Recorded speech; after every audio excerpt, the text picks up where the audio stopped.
వాణిజ్యం, ఉగ్రవాదాన్ని ఎదుర్కోవడంలో యునైటెడ్ అరబ్ ఎమిరేట్స్ ను భారత్కు కీలక భాగస్వామిగా భావిస్తున్నట్లు ప్రధాని నరేంద్ర మోదీ వ్యాఖ్యానించారు. భద్రత, ఇంధన, పెట్టుబడుల రంగాల్లో ఆ దేశంతో వ్యూహాత్మక భాగస్వామ్యాన్ని పెంపొందించుకోవాలని చూస్తున్నట్లు మోదీ వెల్లడించారు. 2 రోజుల పర్యటన కోసం యుఏఈ పయనమైన ఆయన 34 ఏళ్ల తర్వాత ఆ దేశంలో అడుగుపెట్టిన తొలి భారత ప్రధానిగా చరిత్ర సృష్టించనున్నారు. 2 రోజులు క్షణం తీరిక లేకుండా గడపనున్న మోదీ ఇంధన, ఆర్థిక, వాణిజ్య రంగాల్లో సహకారం పెంపు సహా భారత్లో తయారీ కోసం పెట్టుబడులు ఆకర్షించే ప్రయత్నం చేయనున్నారు.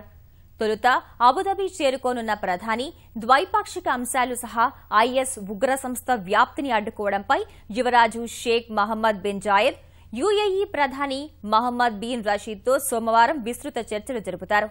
తర్వాత దుబాయ్ వెళ్లి ప్రపంచంలో ఎత్తైన బుర్జ్ ఖలీఫా భవంతిని సందర్శించనున్న ప్రధాని దుబాయ్ క్రికెట్ మైదానంలో వేలాది మంది ప్రవాస భారతీయుల్ని ఉద్దేశించి ప్రసంగిస్తారు. మోదీ పర్యటన కోసం ఇప్పటికే భారీ ఏర్పాట్లు చేసిన ప్రవాస భారతీయులు ఆయన రాక కోసం ఆసక్తిగా ఎదురుచూస్తున్నారు.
ప్రధానమంత్రి నరేంద్ర మోదీ 2 రోజుల పర్యటన నిమిత్తం యుఏఈ పర్యటనకు ఇప్పుడే బయలుదేరి వెళ్లారు.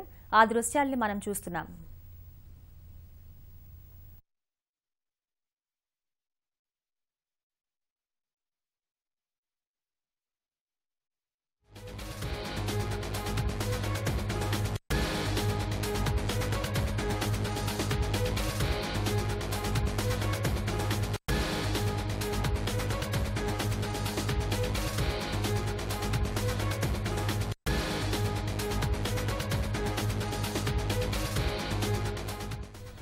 భారత ప్రధానమంత్రి నరేంద్ర మోదీ 2 రోజుల యుఏఈ పర్యటన నిమిత్తం దుబాయ్ బయలుదేరి వెళ్లారు.